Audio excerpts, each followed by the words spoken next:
हाँ, गुरुदेव आपके चरणों में कोटि कोटि वंदन। आपका प्रणाम स्वीकार है, आपको भी प्रणाम। सबसे पहले आपको बहुत बहुत धन्यवाद कि परमात्मा ने आपको हमको आपसे आपसे जुड़ा है। और ये दुनिया भर के जितने आडंबर हैं, जितने जो पता नहीं कितने हजारों साल से चले आ रहे हैं, उस आडंबर से हमें दूर किया और एक नया मार्ग हमारे प्रशस्त प्रशस्त किया। इसके लिए आपको पहले बहुत बहुत धन्यवाद, बहुत बहुत आभार। इसके लिए अगर हमारे कितने भी जीवन अगर लग जाए तो मैं गुरुदेव इतना ही बोलता हूँ कि वो हमारे लिए कमी है। अब जिस प्रकार आपने स्पष्ट रूप से समझाया, नहीं कोई सिरदर्दी नहीं है, कोई अगर चलो कुछ भी चीज हो रहा है, आप कोई भी कहीं कर्म योग चल रहा है, कहीं कुछ योग चल रहा है, कहीं कुछ योग चल रहा हूँ। मुझसे भी बहुत सारे लोग बोलते हैं, प्रश्न पूछते हैं, ये है सो है। मैं उनसे भी बस हाथ जोड़कर एक ही विनती कर रहा हूँ कि अपने आप को अपने आप को उसके नाम की हथकड़ी पहना लो। बस अब तू कर, अब जो करना है तू कर, अच्छा कर बुरा कर, मैं अपने मार्ग पे चलूंगा। अब वो तुझे सुधारना है, मैंने तुझे अपना सब कुछ मान लिया है। अब तू मुझे कहीं धकेल, कहीं कुछ भी कर, मेरी ओर से कोई शिकवा नहीं। हाँ, इतना जरूर है कि शरीर के अंदर सड़ी ऋतुएं आती है, काम क्रोध लोभ इतना सब चीजें आती हैं। कभी हमारा मन बहक जाएगा, कभी हम आप पर गुस्सा हो जाएंगे, कभी हमारे कुछ हो जाएंगे। पर लेकिन मेरे आपसे पहली वादा क्या है कि मैं आपसे सामने समर्पण हूँ। मैं आपका एक कैदी हूँ, और वो भी जन्म जन्मांतर का। ऐसा कैदी नहीं कि बाद में छूट जाऊं। जो हम जैसे नॉर्मली अगर जेल में जाए तो उसका अत्याचरण से वो तो छूट जाता है, और लेकिन उसकी जेल तो जेल मतलब एक उसकी भाषा में, सारी संसार की भाषा में उसकी जेल नहीं बोलेंगे उसका। वो ऐसा है कि जहां एक बार अगर हम प्रवेश कर ले तो जन्म जन्मांतर के लिए मुक्ति। तो ये जो हमारे अंदर क्रोध आ रहे, लोभ आ रही है, कभी कोई गंदी विचारधाराएं आ रही है, कभी कुछ भी चीज आ रही है, ए टू जेड में चाहो कैसी से कैसे सोच आ रही है, बस आपने हमेशा यही अपनी वीडियो में बोला है कि परमात्मा को अर्पित करते जाओ। कोई बात नहीं, कुछ अपनी ओर से कोई संशय नहीं लेना है, अपना कोई दिमाग नहीं लगाना है कि मैं इसके लिए कौन सा ग्रंथ पढूं, कौन सा कुछ पढूं। अरे तुम्हारे सामने तुमने अपना समर्पण किया है, परमात्मा को समर्पित किया है, उस पर भरोसा कीजिए। अगर आप भरोसा करें, खुद ब खुद आपका जो रास्ता है वो प्रशस्त होगा। और इसकी इस और जो इस तरह का जो आज हमारी ऐसी सोच हुई है, हे गुरुदेव, इसके लिए तो पहले ये सब आप ही की कृपा है। आप ही कृपा। अगर मैं तो इतना ही बोलता हूँ कि अगर आप न होते तो मेरा क्या होता। मैं तो अब परमात्मा को पाने की पीड़ा जो जिसके दिल में होती है कि उस पीड़ा को शायद ही कोई जो हमारी तरह ही दूसरा व्यक्ति हो जो उसकी चाहत में रखता हो, जो उसको रखता हो परमात्मा की याद में, जो उसकी इसमें तड़प हो उठी हो। ये एक ऐसी तड़प, मतलब ये ऐसी तड़प है कि संसार में चाहो आदमी कितनी बड़ी त्रासदी में फंस जाए, पर लेकिन ये तड़प उससे भी भयंकर है, पर लेकिन अच्छी है, अच्छा लगता है। पर लेकिन वो जब तक वो मार्ग नहीं मिल जाता तब तक आदमी एक मकड़ी का जाला होता है, जैसे वो फंस जाता है। बस हे गुरुदेव, बस सेम टू सेम बस वो ऐसा ही है। पर जहां अगर मार्ग दिख जाता है गुरुदेव, उसके बाद और उसके बाद तो फिर हे गुरुदेव, उसके बाद तो फिर बढ़िया ही बढ़िया है।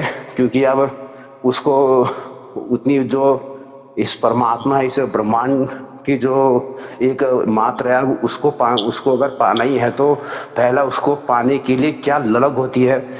तो अगर वो चीज हमें मिले ही नहीं, अगर हमें तड़प, हमारे अंदर का तड़प उठे ही नहीं, तो अगर हमें फिर मतलब एक बोलते हैं फोकट का परमात्मा, अगर वो मिल जाए तो हमें उसकी वैल्यू बतानी होगी कि इस परमात्मा की वैल्यू क्या है। इसलिए मूल्य का होना बहुत आवश्यक है। ऐसा है, व्यवस्था बराबर बनाई है जी जी कि जहां भी हम अभी रह रहे, प्रकृति में रह रहे, जी तो ऐसा कभी नहीं समझना कि मैं ही दुखी हूं। जी तो हर हर प्राणी मात्र से लेके आदमी तक, मनुष्य जी तक जी जी सब दुखी है, दुखी रखे है, दुखी हाँ हाँ रखे है। ऐसा समझो कि हमने ऐसे 84 लाख योनि भुगतते आए हैं और अभी जाके लास्ट स्टेज में हम अभी ऐसा समझो कि रखे गए हैं या मनुष्य किए गए हैं। जी जी और ऐसा है कि हमें बुद्धि भी दे दी है। हाँ हाँ अभी ऐसी बात है कि 84 लाख योनि में बाकी जो हम जब प्राणी मात्र थे, वृक्ष थे, या जो भी कोई योनि हमें प्राप्त थी, तो उसमें तो बुद्धि वाला तो कोई बात ही नहीं थी। वो तो नेचुरल जो बोलते हैं ना, नैसर्गिक वो बराबर प्रकृति करवा लेती है जी जी बराबर। लेकिन ये सब भुगतने के बाद लास्ट में वापस हमें ऐसा समझो कि दरवाजे के पास 2 दरवाजे है, जी और वो 2 दरवाजे के पास बीचों बीच हमें मनुष्य का जन्म मिल जाता है। जी जी पूरा चक्कर घूमते हैं, लेकिन ये चक्कर अभी हम तो ऐसा समझो कि 84 लाख योनि के चक्कर के कड़े में बीच में अटके हुए हैं। अगर एक कड़ा हमें पार करना है तो ऐसा है कि पूरा राउंड में ये इतना बड़ा राउंड है, इतना बड़ा राउंड है, इतना बड़ा राउंड है 84 लाख योनि वाला। तो ये जो बीच में हम फंसे हुए हैं सब, फिर प्राणी मात्र से लेकर सभी मनुष्य तक सब फंसे हुए हैं। लेकिन ये ऐसा समझो को उसको सिर्फ 2 दरवाजे दिए हैं जी जी बराबर। तो 2 दरवाजे ऐसे दिए हैं, एक दरवाजे से आप मोक्ष में जा सकते हो, और जो दूसरा जो दरवाजा है वो डिफॉल्ट में वापिस उस चक्कर में आ जाते हो। ऐसा वो बनाया है। जी जी जी वो जो हम क्या बोलते जेल भूल भुलैया ऐसा बनाया है कि जैसा जिसका जैसा कर्म होता है उसी हिसाब से उसको दरवाजा मिल जाता है। तो ऐसा है कि अभी भी हम अगर मनुष्य भी हो गए तो हम मनुष्य प्राणी ही है। जी जी हाँ सिर्फ हमें ऐसा है कि अभी हम खुद को प्राणी नहीं समझ सकते, मनुष्य समझ सकते हैं, क्योंकि हमें बुद्धि दे दी है। तो अभी हमें विचार करना है कि हमने तो, क्योंकि बुद्धि है तो भी विचार करेंगे ना, बुद्धि नहीं तो क्या विचार करेंगे। प्राणी मात्र जो होते उनको तो बुद्धि नहीं होती, वो विचार भी नहीं करते कि हम प्राणी बने हैं, कि हम मनुष्य थे, कि हमें क्या करना है क्या नहीं है, क्योंकि उनको कुछ समझता भी नहीं है। और फिर वो प्रकृति के हिसाब से वो बराबर चलता है। उनका जो भी कोई प्रणाली होगी प्रकृति के हिसाब से वो चलती है, और वहां तो कोई गड़बड़ घोटाला नहीं होता बराबर। लेकिन मनुष्य का जो होता है ना, मनुष्य जीवन ये लास्ट वाला जीवन होता है। लास्ट में क्यों कहते हैं कि वापिस पूरा चक्कर काटना है, माने वापिस 84 लाख योनि में जाना है, या ये कड़े के जो दूसरा दरवाजा है कि डायरेक्ट मोक्ष को जाना है, ये हमें अभी तय करने के लिए बुद्धि दे दी है। तो अभी ये बुद्धि से हमें ये विचार करना है, मैंने तो 84 लाख योनि अब होगी, और समझो मुझे तो याद नहीं है, लेकिन 84 लाख योनि जो है प्राणी मात्र है, जो आंखों से हमें दिख रहे हैं। जी हाँ जी हाँ, प्रत्यक्ष रूप से दिख रहा है कि जैसे हम देखते हैं। जैसे मैं जब छोटा छोटा था तो मैं डिस्कवरी चैनल देखता था, तो डिस्कवरी चैनल में दिखाते हैं कि कैसा मतलब एक जानवर जाता है, वो तालाब में पानी पीता है, अब पीछे से शेर भी आता है, शेर का पता है उसे, पर लेकिन नीचे मगरमच्छ भी है आगे। अब वो शेर से तो बचने की कोशिश के लिए नीचे आता है, तब तक मगरमच्छ उसे निकल जाता है। तो वहां जो उस दिन मैंने जब वो दृश्य देखा, उसके बाद फिर मेरा भी थोड़ा सा है यार कि साहब जी की ये लगा यार, क्या साला हमें भी ऐसी मतलब एक दिन साला कोई बात नहीं, परमात्मा धन धान्य कर दे विश्व का टॉप मोस्ट धनवान व्यक्ति बना दे, ऐसा मतलब पूरा रोग मुक्त कर दे, हमें हमारे सोच से परे बना दे, हमको कहने का मतलब जो हमें चाहिए वो सब चीज हमें उपलब्ध करा दे, पर लेकिन ये जीवन का अंत तो होना ही होना है, और फिर उसके बाद ये द्वार हमारे लिए भी खड़ा है। आज आज इसे वो निकल रहा है, कल के दिन ये उसे निकलेगा। तो दिमाग में वही बात है, कब तक ये झंझट कब तक सहे, फिर जाकर वहां से हे परमात्मा अभी दे दे, तुझे जो करना है मेरे इस जीवन के साथ, कुछ भी करना है तुझे, कोई बात नहीं, मैं तुझसे गुस्सा हो जाऊंगा, क्योंकि मैं तेरा पुत्र हूं ना। एक बाप तो चाहता है कि उसके लिए अच्छा भविष्य देखता है, तो कभी कभार क्या होता है, बच्चा गुस्सा होता ना जी, मैं ऐसा नहीं करूंगा वैसा नहीं करूंगा, पर लेकिन मैं आपसे बोलूंगा कोई बात नहीं, मेरा मन ऐसा कहे कोई बात नहीं, पर हे परमात्मा मैं आपसे भाई एक ही चीज बोल रहा हूँ, तू अड़िग रहना, क्योंकि अगर आपने ऐसा काम नहीं किया तो मैं कल के दिन आप ही को कोसूंगा। कोई बात नहीं, मेरा जीवन संघर्षमय ही क्यों ना हो, पर लेकिन हे प्रभु अगर आप ही अगर मेरे साथ हो, वो संघर्ष ही क्या रहेगा, अगर आप मेरे साथ खड़े हो तो संघर्ष में भी आनंद है। अब जो उस आनंद की अनुभूति जो है, अब उसे केवल मैं ही प्रत्यक्ष प्रमाण के रूप में अनुभव कर सकता हूँ, ना कि सामने वाला तो बस मुझसे ये बोलेगा देखो ये मतलब फिर भी देखो मतलब कितना मतलब कर रहा है, सबके लिए ठीक ठाक ही कर रहा है जो भी है, पर इसका जीवन देखो कितना ट्रेजिडीमय है। अरे आप संघर्ष मत देखो, उसका पहले जीवन देखिए, आप उसका वो किस प्रकार अपने जीवन को जी रहा है, और फिर भी खुश है, लगन है, क्योंकि आज लोग इतना सारा पैसा कमाते हैं आज की दुनिया में। मैं किसी को बोलूं, जैसे मैं जब शिवरात्रि का समय था तो उस समय भी मैं यहाँ से सुबह नहा धो के गया और भगवान शिव को 108 लोटे जल पूरे मतलब एक लोटा नदी से लाके एक लोटा करके भगवान शिव के ऊपर जलाभिषेक किया। तो लोगों ने बोला कि बाल्टी लिया, बाल्टी से कर लेने का, ना मैं बाल्टी से नहीं, मैं ऐसे ही करूंगा नंगे पांव। तो मैंने किया, पर लेकिन मांगा कुछ नहीं, मेरे पास एक ही विचार था, हे प्रभु हे परमात्मा आप इतने खुश कैसे हो, मुझे भी खुश कर दो ना, मुझे भी प्रसन्न कर दो, मुझे भी ये झंझट है, ये पता नहीं, मुझे कुछ समझ में नहीं है। क्योंकि मैंने जब भगवत गीता पढ़ी थी, उसी में मैंने पहली बार पढ़ा था कि इंसान मोक्ष को पा सकता है। उसके बाद भी फिर मेरा दिमाग और ज्यादा घूम गया, तो तब जाके फिर मैंने भी उस दिन ठानी कि हाँ अब मुझे भी मोक्ष को पाना है, चाहो कुछ भी हो जाए इस जिंदगी में, ट्रेजेडी हो जाए कोई बात नहीं, अगर इस जन्म में कुछ कर्म अधूरे रह जाए कोई बात नहीं है परमात्मा, अगर आपकी इच्छा है कि अभी इसी जन्म में काफी नहीं है, तुझे कुछ और जन्म लेने पड़ेंगे उस चक्कर को काटने के लिए, मतलब उस कर्मों को काटने के लिए जो यहाँ पे बचा रह गया है। मैं बोलता हूँ हे परमात्मा कोई बात नहीं, मैं आपका पुत्र, आप चलाइए, मैं आपकी गाड़ी में बैठा हूँ, जिस दिशा में आप ले जाएंगे मैं उस दिशा में जाने के लिए तैयार, मुझे कोई शिकवा है न कोई शिकवा न कोई गिलवा है साहब जी।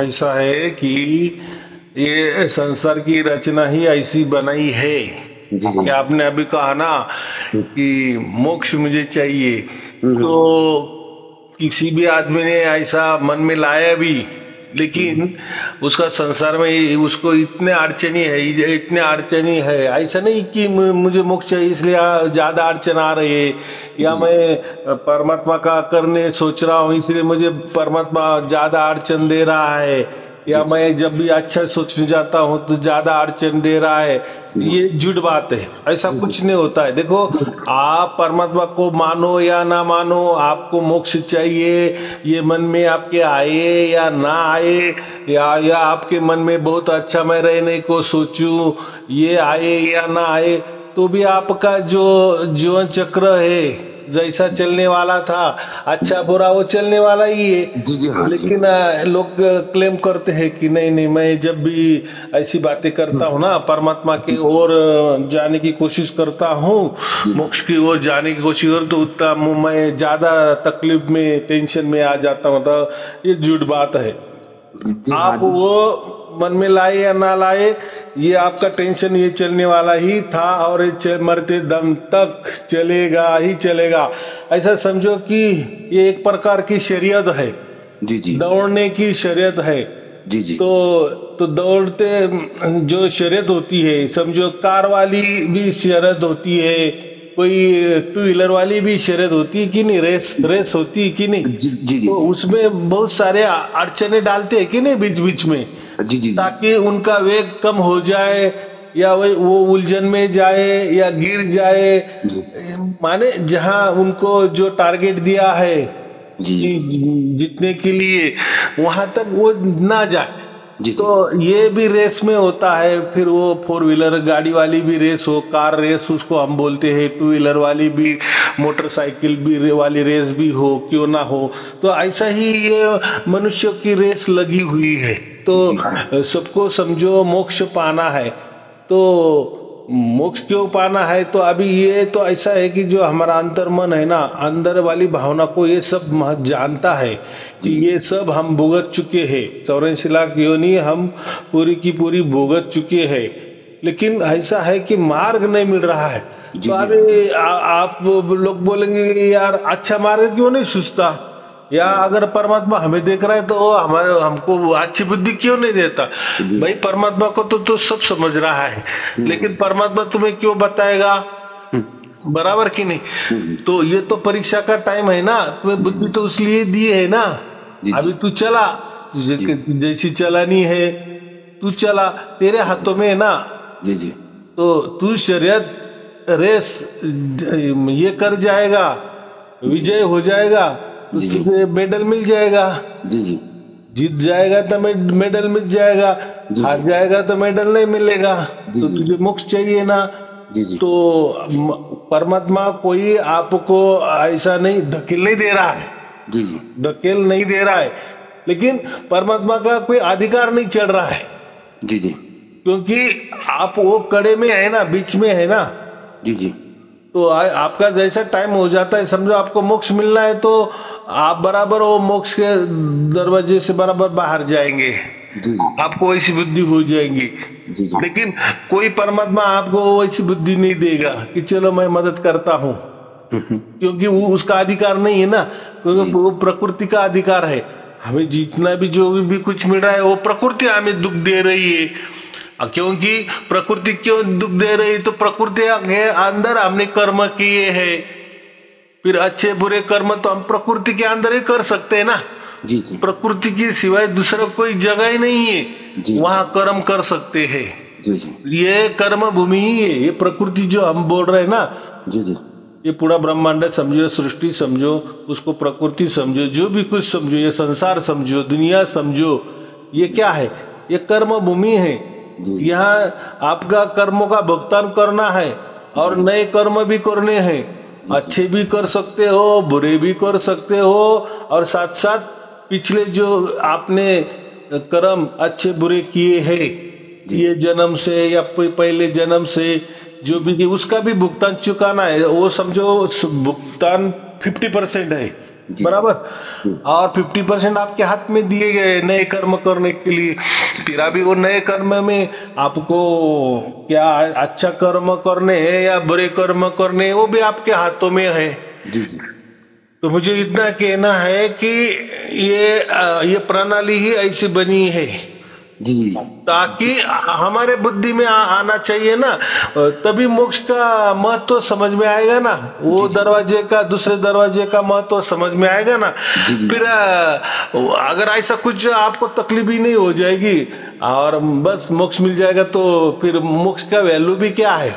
कुछ नहीं है। लोग बोलेंगे यार वो तो मिल जाता है, वो क्या बात है। जैसे लोग बोलते हैं ना कि ध्वनि आनी चाहिए, अपने आप आनी चाहिए, परमात्मा की ओर से आनी चाहिए, उसकी मर्जी से आनी चाहिए। वही मालिक है, वही परमात्मा है, वही ईश्वर है, वही भगवान है, वही गुरु है, सब कुछ वही है, वही सामर्थ्यशाली है, वही स्वयंभू है, वही स्वयंभू है, स्वयंभू प्रकाशमान है, सर्वशाली शक्तिशाली है, सर्वज्ञानी है, आयोनी है। आयोनी माने वो कोई किसी योनि में जन्म नहीं लेता, बराबर।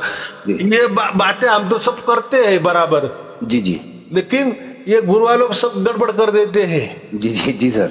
जैसे अभी जो मंत्र है ना, सिख धर्म में जो मंत्र है, हाँ हाँ, ओंकारा, एक ओंकारा, उसमें सब कुछ बता दिया गया है कि परमात्मा क्या होता है।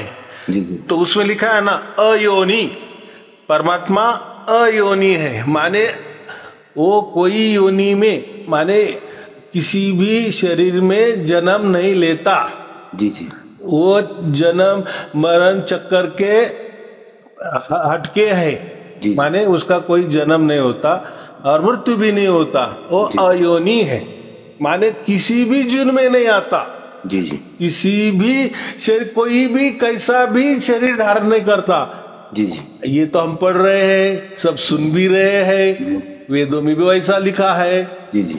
तो भी हम बोलते हैं कि कबीर साहब का अवतार होता है, राम ने अवतार लिए है, कृष्ण ने अवतार लिए है, उसने अवतार लिए है, मेरे गुरु ने अवतार लिए है। जी जी।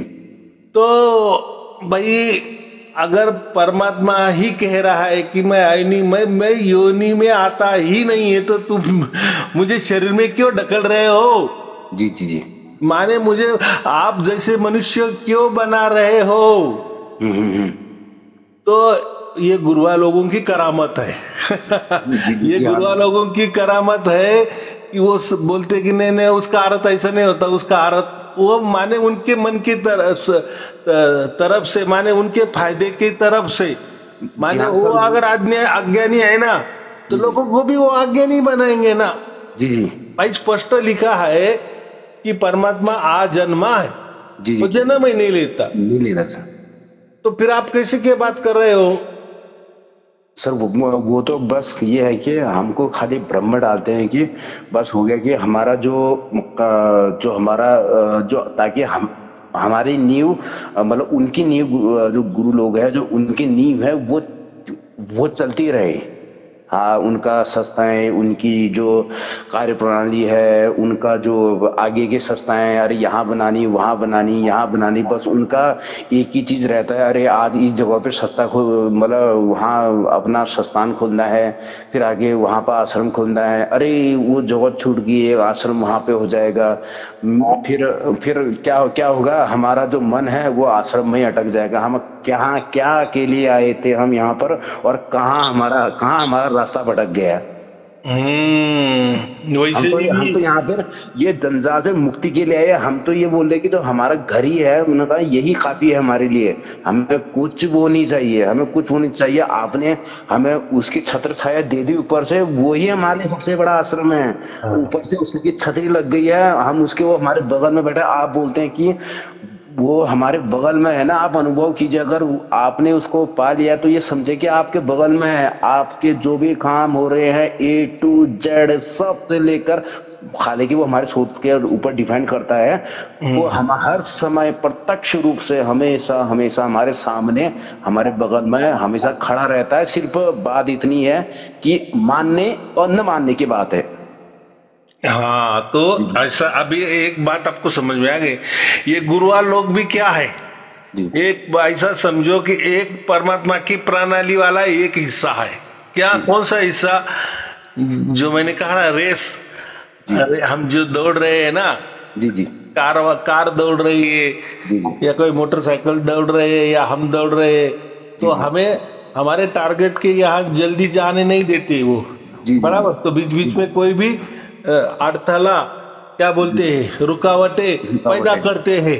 जी जी, ताकि वो रुकावट अगर आ गई तो फिर देखो, जैसा स्पीड ब्रेकर होता है ना, जी जी, तो अब स्पीड ब्रेकर जैसा हमें सामने दिखता है तो हमें गाड़ी धीमी करनी पड़ती है ना। जी हाँ, नहीं की तो क्या हो जाए, पलट जाएगी। जी जी। तो ऐसे ही कार रेस में, मोटरसाइकिल रेस में, मनुष्य जीवन की रेस में, ये जो गुरुआ लोग, ये स्पीड ब्रेकर है। क्या ये भ्रमित कर देते हैं। जी जी। अरे ऐसा कोई परमात्मा नहीं होता, ये को तो कुछ भी लिखा है यार, वो धर्म ग्रंथ वाले तो कुछ भी, अरे भाई उसमें तो कहा है एक ही परमात्मा था, एक ओंकार, इतना क्या स्पष्ट लिखा है, एक ओंकार है, तो एक ही है वो। तो ये धर्म वाला बोल रहा है कि हमारा परमात्मा अलग है, दूसरा धर्म वाला बोल रहा है हमारा परमात्मा अलग है। भाई एक है तो फिर आपका भी वही होना चाहिए, इनका भी ये नहीं नहीं नहीं नहीं, वो उनका अलग है, हमारा अलग है। सबका बोल रहे हैं कि सबका अलग अलग है। जी जी गुरु वालों का परमात्मा अलग है, वो तो खुद ही परमात्मा होके बैठ जाते, बात अलग है।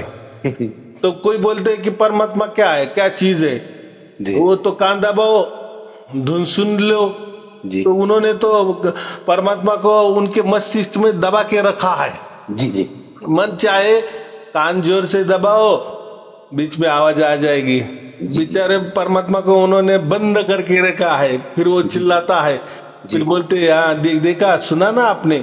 जी जी अरे भाई वो कोई परमात्मा बिरमात्मा नहीं है। आपने ऐसा उसको पकड़ लिए, दोनों कानों से आपने दोनों कान बंद कर लिए और बीच में आवाज सुन रहे जी जी और बोल रहे कि देखो परमात्मा की आवाज आ रही है। जी तो परमात्मा आपके पकड़ में आ जाएगा। जी अरे जी अगर वो अयोनी है, अजूनी है, जी जी वो जिन में आ ही नहीं सकता तो आपके शरीर के अंदर कैसा घुस गया। और मन चाहे आपको कान दबाया और बेचारा वो चिल्ला रहा है बीच में, वो बोल रहे हैं ना, हाँ हम सुन रहे हैं उसको, वो चिल्ला रहा है, माने वो आपने उसको पकड़ लिए। और ऐसा पकड़ में आपके आने वाला परमात्मा, वो कोई परमात्मा होगा क्या? वो आपका एक वहम है। जी बिल्कुल मैम। अभी वहम में दो आरत होते हैं, वहम माने एक झूठा वहम, ये वहम एक अंध वहम है। जी जी माने ये मान लेते हैं कि बस कान दबाए, जो धुन आ रही है, ध्वनिया हम सुन रहे हैं, जी तो वही परमात्मा है। जी जी जी तो इन्होंने उसको शरीर में डाल दिए। भाई वो स्वतंत्र है, जी वो स्वतंत्र है, जी तो वो ऐसा आपके चंगुल में आने वाला नहीं है, माने आपके कोई भी तरकीब में आने वाला नहीं है। अगर आपके तरकीब में आपके क्या बोलते हैं कोई युक्ति प्रयुक्ति से, आपके कोई चालाकी से, आपके कोई साधना से, आपके कोई ध्यान से, जी आपके फिर कोई भी आप करेंगे और परमात्मा आप दिखा देंगे, या आप आपके मन के साथ खिलवाड़ कर रहे हैं, आप आपके भाग्य के साथ खिलवाड़ कर रहे हैं, जी जी आप आपके जीव के साथ खिलवाड़ कर रहे हैं, आपका आपके आत्मा के साथ खिलवाड़ कर रहे हैं। जी जी जी और ठप्पा लगा रहा है परमात्मा का। जी जी बराबर कि नहीं? जी जी जी तो मैंने कल जो दिया था ना कि इतना भी गुरु ग्रंथ साहिब में जितनी बार स्पष्ट कहा गया है, जी सहज में वो जो झनकार है जी वो हमें सहज में सुनाई देती है। जी जी तो ये कान दबाने ये सहज बात हो गई क्या? 3 बजे उठना, कान दबाना, ये सहज बात हो गई क्या? ना ना। फिर इतना स्पष्ट तरीके से लिखा है, कबीर बीजक में भी स्पष्ट तरीके से निकाल रहे दिखाया है सहज में। भी सहज तो मतलब ये है कि अगर कहें तो वो इतना सहज है, इतना सहज है कि शायद सहज की परिभाषा भी सहज ना रह जाए, और कठिन होने के लिए इतना भी कठिन है कि कठिन की परिभाषा भी कठिन ही रह जाए। मुझे इतना ही कहना है कि जिस धर्म ग्रंथ में परमात्मा की व्याख्या की है तो आप उस व्याख्या के उलट नहीं जा सकते ना। जी जी जी। वो अगर कह रहा है कि मैं अयोनी हूं, अजुन में नहीं आ सकता, तो आप उसको जुन में क्यों ला रहे हो? तो आपके शरीर में उसको क्यों ला रहे? अभी ये भी हमें जो बाहर से आ रही है ना, बाहर से आ रही है, अंदर से आ रही है, जहां से आ रही है, आज से, लेकिन वो सहज में आ रही है। सहज मतलब क्या है? सहज, सहज माने इतना सहज जी, कुछ करना नहीं है, उसको कहते हैं सहज। जैसे हवा चल रही है, जी जी, हम श्वास उच्छ्वास ले रहे हैं कि नहीं? जी जी। हाँ, तो ये क्या है? हमें सहज मिल रही ना जी, बिल्कुल सहज। उसके लिए कोई हम प्रयास भी नहीं कर रहे कि अरे हवा को लेनी है, छोड़नी है, नहीं लूंगा तो मैं मर जाऊंगा, नहीं छोड़ा तो भी मर जाऊंगा। या हमारे बच्चों को थोड़ी बताते हैं कि भाई याद रख, हवा बराबर लेना, हरा बराबर छोड़ना, फिर ये सहज बात नहीं हुई ना ना। वैसे ये लोग कान दबाने को बोलते 3 बजे उठो कान दबाओ, और फिर वो ध्वनि आती है। जी जी। ये सहज में थोड़ी ये धर्म ग्रंथ में ऐसा लिखा है क्या? इतना स्पष्ट लिखा है सहज में वो ध्वनि होता है। तो मेरे पास वो धर्म ग्रंथ भी है, वैसा कुछ नहीं है। लेकिन ऐसा है कि फिर ऐसा क्यों होता है? तो देखो हर धर्म जो भी बने हैं, धर्म बोलो संप्रदाय बोलो जी, जो भी आपको उसको नाम देना है, पंथ बोलो जी, तो ऐसा है कि हमने जिस धर्म में जन्म लिए ना, संप्रदाय में जन्म लिए ना, जी जी, तो कोई भी आपने जो धर्म के धर्म ग्रंथ है, पंथों के धर्म ग्रंथ है, जी, संप्रदाय के धर्म ग्रंथ है, वो कोई नहीं पढ़ता, कोई नहीं पढ़ता। जी जी, यानी डिटेल में जाता ही नहीं है ना ना। फिर इसका ये जो गुरुआ लोग फायदा उठाते हैं, इसका ही फायदा उठाते हैं और चुपके से वो दिखाते हैं कि देखो धर्म ग्रंथ में यहाँ लिखा है। फिर वही दिखाते हैं, लंबे से दिखाते हैं, थोड़ा सा कुछ तो भी, जैसे अभी कल मैंने दिखाया बराबर। जी जी। तो मैंने दिखाया, चलो इसके पहले मुझे मालूम नहीं था क्या, मैं तो 4 बरस से बोल रहा हूँ बराबर कि नहीं। हाँ वो ये है कि वो ये है कि जैसे मतलब कहने के न उन्होंने ना आगे का दिखाया न पीछे का दिखाया, उन्होंने खाली बीच में जो उनकी मतलब की बातें हैं उन्होंने वो दिखा दी, और हमने वो उतना पढ़ लिया, हाँ भाई साहब इतना हो गया, और हम बस पागल हो गए।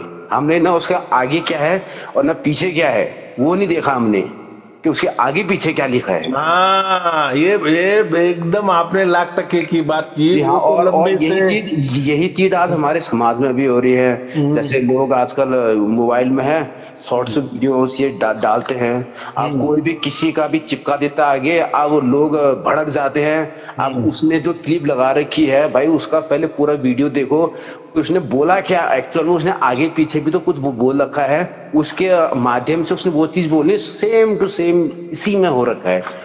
ये आपका सांसारिक कहो या आध्यात्मिक कहो, दोनों में ऐसी ही चीज हो रही है। तो ऐसा है कि पहले के जमाने में ये लोगों को मालूम नहीं था कि कैसे भी कोई चित्र बना सकते हैं कंप्यूटर के माध्यम से। तो कोई किसका चेहरा भी लगा सकता है, कोई किसको बाजू में बिठा सकता है, पिछला वाला बैकग्राउंड भी बदल सकता है। जी जी। तो जो गुरुआ लोग थे ना, जिनके पास ज्यादा पैसा था भक्तों का, तो उन्होंने उसी टाइम फिर कंप्यूटर खरीदी करके फिर जो लोग कलाकारी करते थे तो उनसे उन्होंने ऐसे गलत छलत डाल के तो प्रसार प्रचार किए। वैसा ही धर्म ग्रंथ का भी उन्होंने धर्म ग्रंथ लेना। अभी ऐसा मैंने तो एक जगह तो ऐसा देखा है कि वेद दिखाते हैं, वेद तो दिखाते हैं, देखो ये वेद है, ये इन्होंने लिखा है, इनका ये प्रकाशन है जी। और फिर उसमें देखो ये जो नाम लिखा है जी।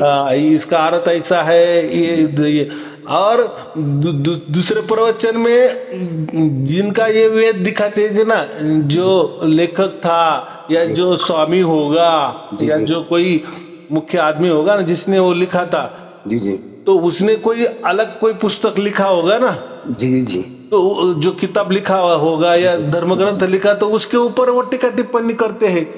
भाई जब आपका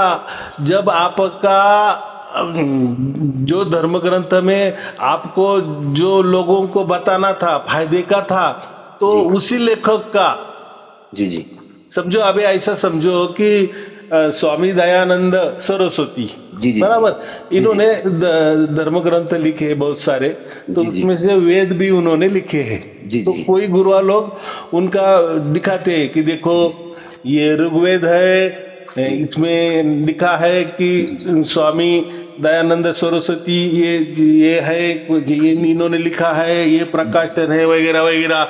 देखो फिर यहाँ इन्होंने ये जो सूक्त है इसमें ये जो बताया है, तो देखो मैं जो बता रहा हूँ यहाँ परमात्मा का वर्णन ऐसा आया है बराबर, कितना अच्छा है। फिर उसमें से 2-4 पन्ने पलटते हैं, देखो माने फायदे की बहुत अच्छी बात है बराबर, ये हो गया।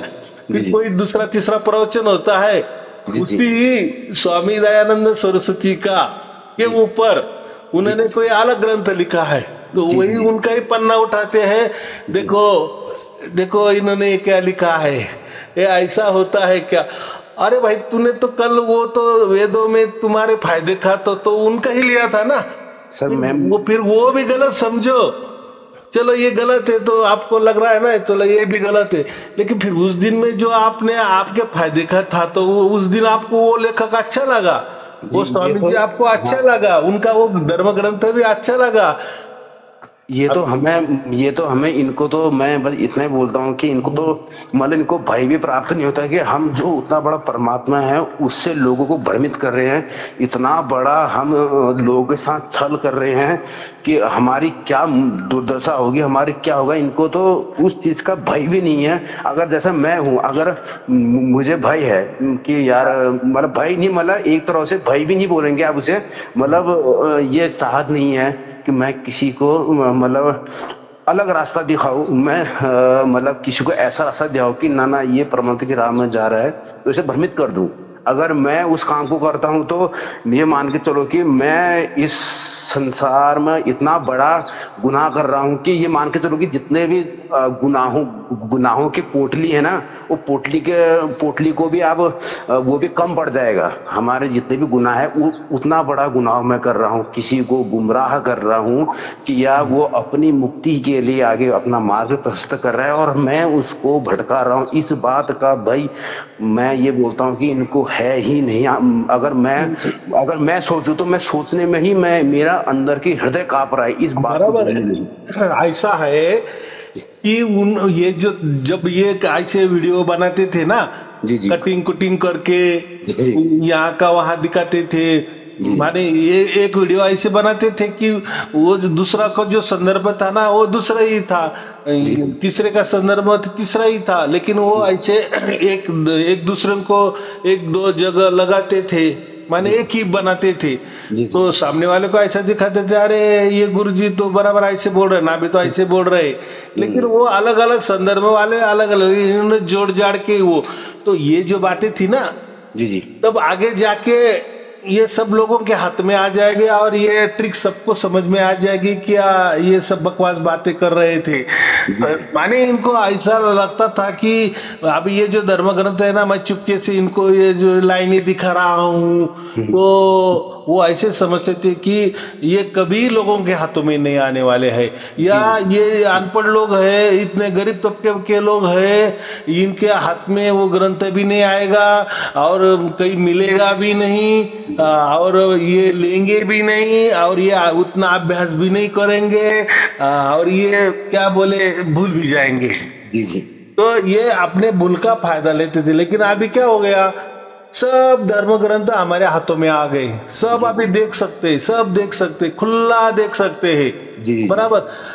तो अभी ये उनको नहीं मालूम था ना उस टाइम, सिर्फ 15 साल की बात है, 10 साल की बात है, तो आगे जाके ये सब पोल खोल हो जाएगी, उनको नहीं मालूम था ना। वो तो उनके क्या बोले, उनके इसमें मस्त थे, जैसे कोई ये बिल्ली होती ना जी जी, और वो जब कहीं अंधेरे में दूध पीती है जी जी, तो वो क्या करते, आंख बंद करती है ना जी जी, तो वो ऐसी समझ लेती है कि मुझे कोई नहीं दिख रहा है जी जी, तो फिर वो शांत पद्धति से वो जो दूध है वो पी लेती है, तो ऐसी समझती है कि मुझे कोई नहीं देख रहा है।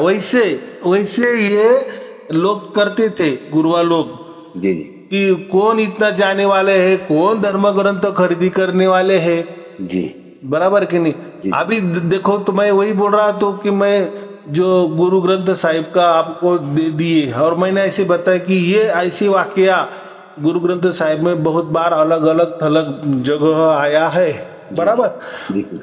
अभी मैं तो ये 4 साल से बोल रहा हूं, लेकिन जब तक मेरे पास पुरावा नहीं था, सबूत नहीं था जी, तब तक मैं कभी नहीं बोलता था, ऐसा देता भी नहीं था जी जी। अभी मेरे पास आ गया जी जी, अगर किसी ने बोल दिए कि भाई ये ले लो, धर्म ग्रंथ ले लो, चलो डायरेक्ट जी, क्योंकि आज सुविधा भी है जी जी, पीडीएफ में आपको धर्म ग्रंथ उपलब्ध है, वो ले लो, बराबर, करो उसमें जांच जी जी, दूध का दूध पानी का पानी जी जी।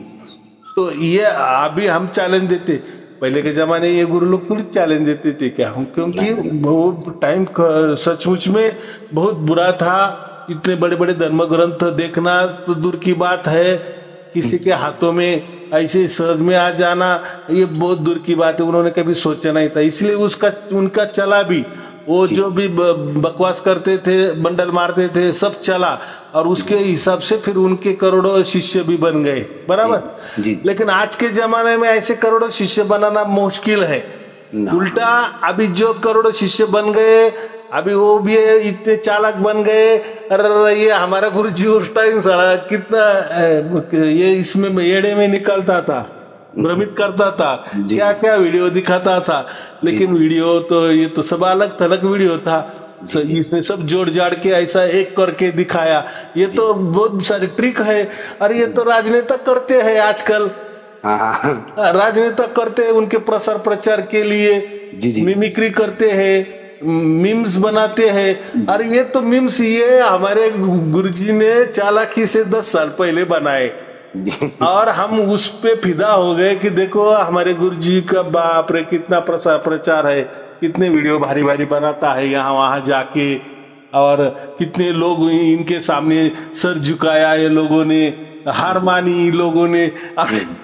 अभी कोई किसी का हार नहीं माने, कोई किसी का आमने सामने भी नहीं आए, लेकिन उनके वीडियो में कट चाट करना, इनके वीडियो में से कट चाट करना, वो एक में को जोड़ देना और फिर दिखाना, देखो हमारे गुरुजी ने ये इनको हरा दिए, उनको हरा दिए। और फिर वैसा दिखता भी था ना, जोड़ जाड़ के वीडियो बनाते थे, वैसे ऑडियो भी बनाते थे, सब कुछ फिर गड़बड़ गोंदल करके इन्होंने 10-15 साल की बात बहुत ये है। तब किसी के पास इतना कंप्यूटर भी नहीं था, इतने लोग ये नहीं, लेकिन उन्होंने वो लोग हाथ में रख के, अभी जिन्होंने वो ऐसे कंप्यूटर में चालाकी किया, मिमिक्री बनाया, मीम्स बनाए, तो अभी तो और उनकी मिमिक्री देखकर, मीम्स देखकर, वो वीडियो में बोलकर बहुत सारे लोग जुड़ गए। लेकिन अब उनको समझ में आ गया कि हमारे ये गुरुजी कोई ये नहीं है, कोई भगवान नहीं है, ये सब इन्होंने चालाकी करके लोगों को जमा किए हैं। जी। अभी फिर वो छोड़ देंगे उनको कभी ना कभी। अभी तो सबको समझ रहा है ना, बच्चा भी बोलेगा कि अपने बाप को, पिताजी ये क्या है, ये तो सब चालाकी से आप जुड़ गए थे, उन्होंने ये दिखाया ना, ये धर्म ग्रंथ दिखाया, देखो इसके आगे पीछे जो आपने अभी कहा ना कि आगे पीछे संदर्भ कुछ अलग ही होता था। जी। तो आज सब कुछ उपलब्ध है, इसके आगे तो और वो हम क्या बोले, और खुला होता जाएगा, जैसा जैसा खुला होता जाएगा। तो ये जो आप आज बोल रहे हैं ना, हमारे करोड़ों करोड़ों शिष्य है, तो 1-2 के ऊपर ये लोग आ जाएंगे। जी बिल्कुल। और जो भी जुड़े होंगे तो उनका कोई स्वार्थ होगा, वो वहाँ काम पे होंगे। सर ये मतलब आप ये मान के चलो जो वहाँ जुड़े हैं उनका लगभग ये मान के चले कि आप सभी का स्वार्थ है, क्योंकि अगर जिसके मन में सच्ची तड़प होगी परमात्मा पाने की, तो परमात्मा भेजेगा अवश्य जरूर वहां थोड़ा सा उसका संशय मिटाने के लिए, बट लेकिन उसके बाद वो खुद ही अलग कर देगा जिसके अंदर चाहत होगी।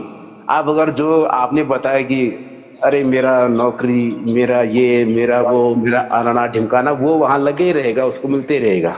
हाँ, क्योंकि वो एम में आ गया ना। नहीं वो आप में हमारे गुरुजी कुछ भी बोलो, लेकिन मेरे ये गुरुजी के इससे मेरे बेटी की शादी हो गई, मेरे गुरुजी से मेरा बेटा नौकरी पे। जैसे दूसरे लोगों को जो आपके गुरुजी को मान नहीं रहे, तो दूसरे लोगों की लड़कियों की शादी भी नहीं हो रही है और किसी कुछ नहीं हो रही है।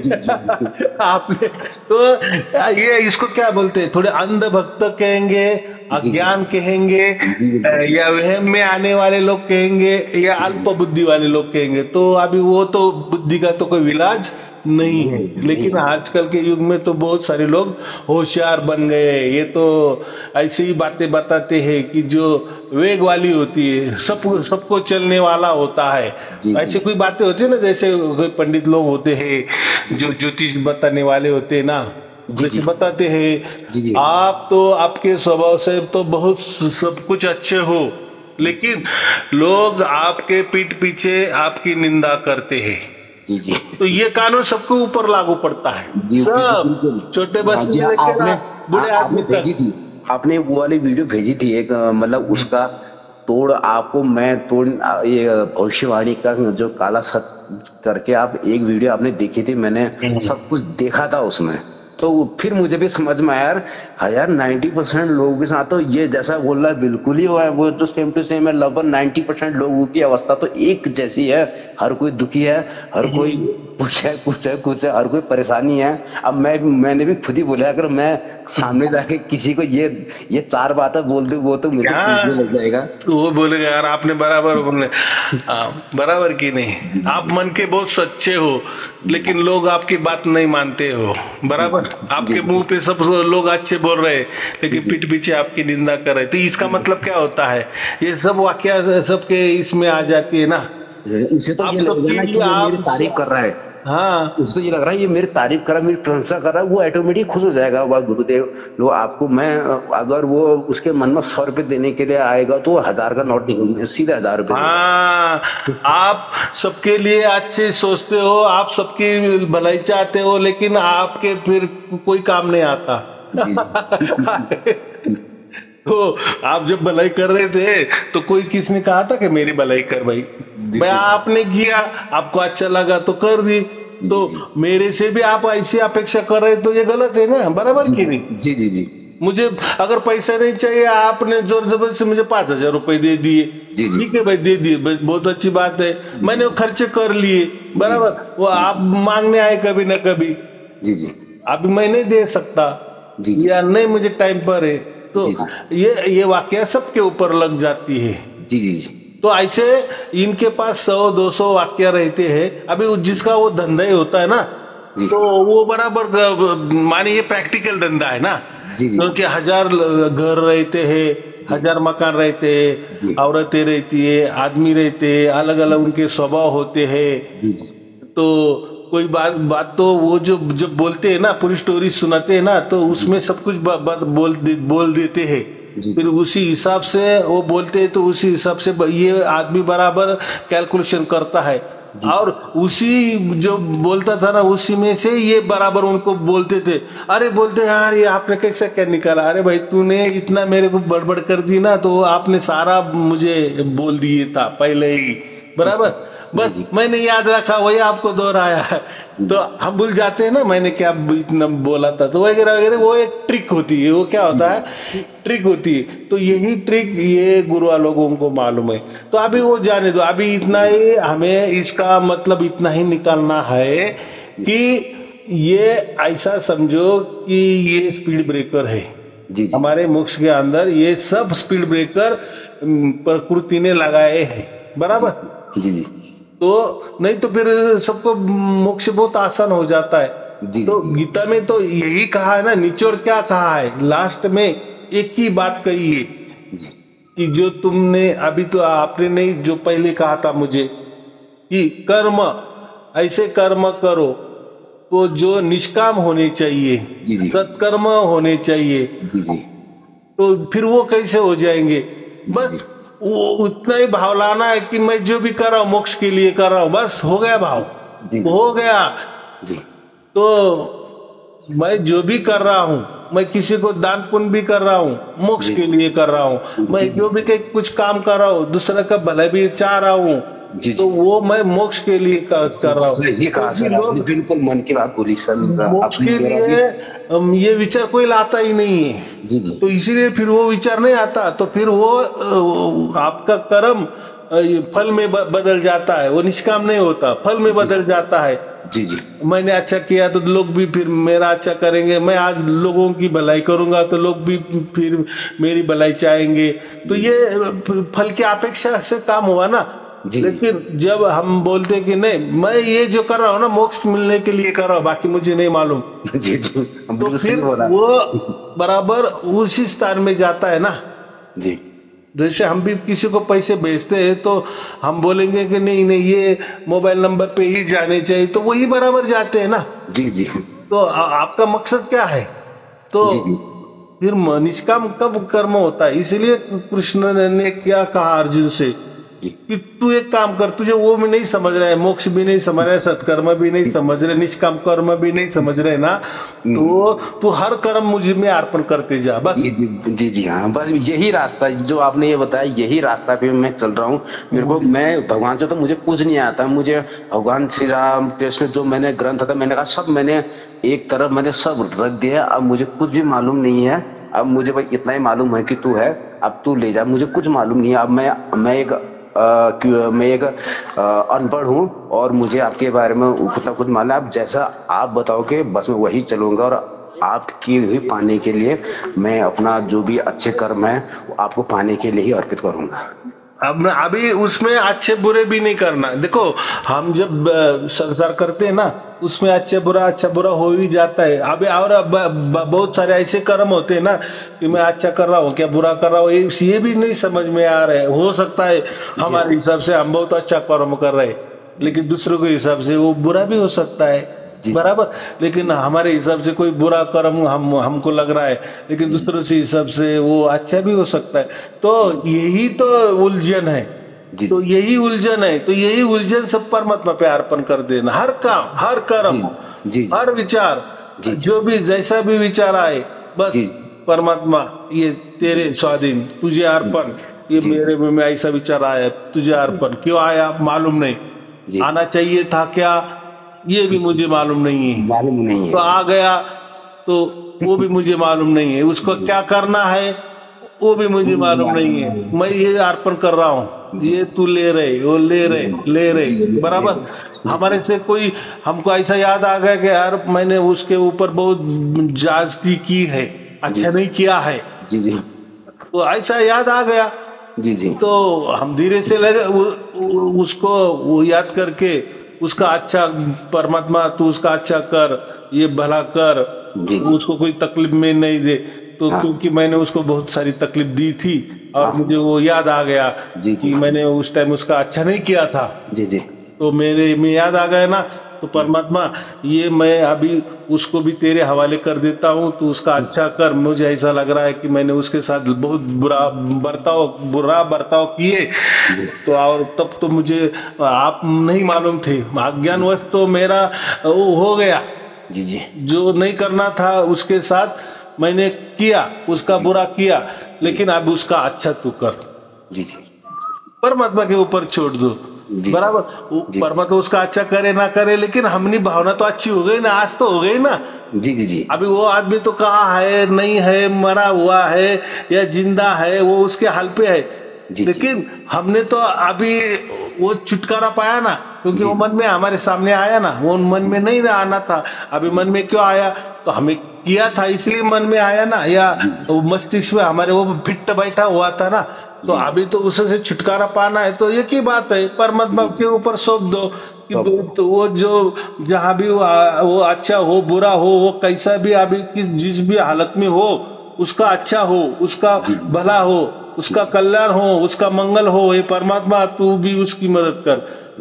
इतनी अच्छी भावना है, बराबर। हमारे साथ किसी ने बुरा किया है, हमको याद आ गया, अरे यार उस आदमी ने हमारा ने, लेकिन नहीं, परमात्मा उसका भी तू भला कर। उसने मेरे साथ जो भी बर्ताव किए, अच्छा किए बुरा किए, उसने ऐसा क्यों किए क्यों नहीं किए, हो सकता है कुछ लेना देना होगा या कुछ, मुझे उसमें नहीं जाना, मुझे उतना समझ भी नहीं आ रहा है। लेकिन तो भी मैंने उसके बारे में कोई भला बुरा बोल दिए होंगे कि तो मैं अज्ञान के वश में भला बुरा कर दिए कि तेरा ऐसा हो जाएगा वैसा हो जाएगा, तूने मेरी जिंदगी बर्बाद कर दी। लेकिन वो नहीं करना था, ऐसा बोलना नहीं था, हे परमात्मा ऐसा मत कर, तू भी उसका भला कर, अच्छा कर। तो ये क्या होता है, हम छूटते जाते हैं, तो ये बहुत छोटी छोटी बातें होती है, इसको सत्कर्म कहते हैं, बाकी कुछ नहीं है। निष्काम कर्म करते हैं, नहीं तो सीधी बात है कि मैं ये जो काम कर रहा हूँ ना, ये इससे क्या फायदा होने वाला है, नुकसान होने वाला है, मैं इसी वास्ते से नहीं कर रहा हूँ, बस मुझे मोक्ष मिले इस वास्ते से मैं ये काम कर रहा हूँ। हो गया निष्काम कर्म, हो गया सत्कर्म। कितनी सीधी बात है। इसलिए तो कृष्ण ने कहा ना, तू मुझे को अर्पण करते जा, तेरे मन में जो भी आएगा सब कुछ अच्छा बुरा सब अर्पण करते जा, सब सब तेरा मन मेरे में लगा दे, सब बुद्धि मेरे में ही लगा दे, फिर मैं तुझे जो बुद्धि में उतारूंगा ना, हाँ तू फिर वैसा तू चलना, मैं तेरे मन में जो उतारूंगा ना फिर वैसा तू चलना। फिर ऐसा तू समझना कि परमात्मा तूने मुझे अभी ये बुद्धि दी, वैसा मैं कर रहा हूँ। देखो कितना सहज बात है ना। जी जी। उसमें अपना मैंपना कुछ नहीं आया है। अब जो भी मैंपना आया है तो परमात्मा की तरफ से आ रहा है। जी जी। हमको तो समझ रहा है ना कि मैंने ये सब कुछ, मैं जो भी कर रहा हूँ सब कुछ परमात्मा को बता के कर रहा हूँ। जी जी। तो उस टाइम परमात्मा की जवाबदेही होती है जी जी कि मेरी बुद्धि में बदलाव करना है या क्या करना है। वो तो सब कुछ कर सकता है ना। जी जी बराबर। तो हो सकता है कि मेरा जो डिसीजन है, निर्णय है गलत है, तो वो ठीक करेगा ना। जी जी। या मेरा ठीक है तो फिर वो बोलेगा ठीक है कर भाई। जी। तो माने साक्षी रख के, हमने परमात्मा को साक्षी रख के, और ये कोई परमात्मा को साक्षी रख के कोई काम आज तक तो कोई करता नहीं। बस मैं मेरे लिए, मेरा ऐसा, मेरा वैसा, मेरे मन में ऐसा है, माने मैं जब जहां भी लगाते हैं ना सब कर्म बंधन लगता है, सब कर्म बंधन लगता है। लेकिन जब तू लगाते है ना, तू माने परमात्मा, बस तेरी इच्छा, ओके तू ही मेरे मन में लाया है, तू ही मुझे बुद्धि दी है, तू ही, तेरा ही विचार ऐसा लग रहा है, ऐसा, ओके मैं वैसा ही करूंगा। तो उसके द्वारा माने हर काम में, हर कर्म में उसको जुड़ा दो। अगर उसको जुड़ा दिए, उसको साक्षी में रख के जो भी हम कर्म करेंगे वो निष्काम कर्म करते रहेंगे, और जो भी निष्काम कर्म होता है वो मोक्ष के लिए ही होता है। इतनी सीधी बात है, हो जाता है मोक्ष हमारा, कोई बात अलग नहीं है। जी जी बराबर। लेकिन ऐसा कभी नहीं समझना परमात्मा है वो तो सब देख रहा है, वो तो कण कण में है, उसको समझता नहीं है क्या? अरे भाई उसको सब समझता है, तुझे ही समझता नहीं है कि तू जन्म क्यों लिया है और क्या कर रहा है और क्या करना है। जी जी। तो तू परमात्मा के ऊपर मत दे। हाँ तू ऐसा बोल ना कि मैं अज्ञानी हूँ, मुझे नहीं समझ रहा है, तो तू मुझे सुबुद्धि दे। जी जी। कुछ नहीं समझ रहा है, कहते हैं कि लोग तो तू तो कन कन में है, तुझे सब समझ रहा है। अगर तुझे सब समझ रहा है तो तू मुझे सुबुद्धि देना, क्या करना है। क्या हम रोब करेंगे उसके ऊपर? नहीं करेंगे ना, करना ही नहीं चाहिए, क्योंकि उसके सामने सब कुछ हो रहा है। तो इसलिए उसको अर्पण कहते हैं, समर्पण कहते हैं। चलो और क्या पूछना है?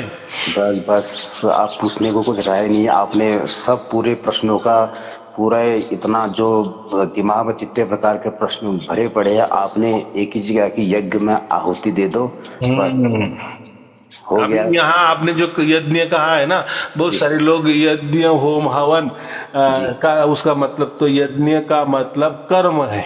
यज्ञ कर्म ही, माने कर्म को ही यज्ञ कहा गया है। कई कई जगह डायरेक्ट जो होम हवन उसको भी यज्ञ कहा है।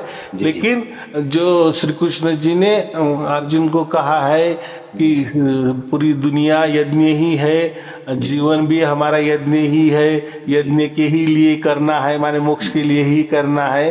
तो वहाँ उसका यज्ञ का मतलब कर्म लेना है। जी जी जी। क्योंकि हम जो भी अभी कर्म, तो ये यज्ञ हो रहा है कि नहीं?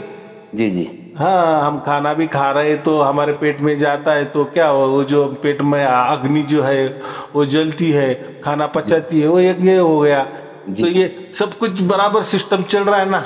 जी जी। तो ऐसी दुनिया में सब कुछ सिस्टम चल रहा है, माने सत्व रजतम।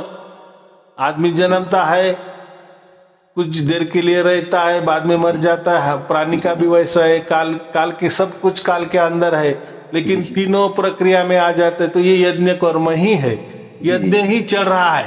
सदती दाओ रात्र 24 घंटे यज्ञ ही चल रहा है, बराबर। दुनिया यज्ञ के ऊपर ही चल रही है। लेकिन ऐसा कभी समझना, यज्ञ माने वो कर्म कांड वाला यज्ञ है। तो ये थोड़ा चलो समझता है, धीरे धीरे परमात्मा हम सबको बुद्धि दे देगा। चलो ठीक है, आपको और आपके परिवार के लिए शुभ आशीर्वाद, मंगल आशीर्वाद। सत साहेब जी, सत साहेब जी, सत साहेब जी।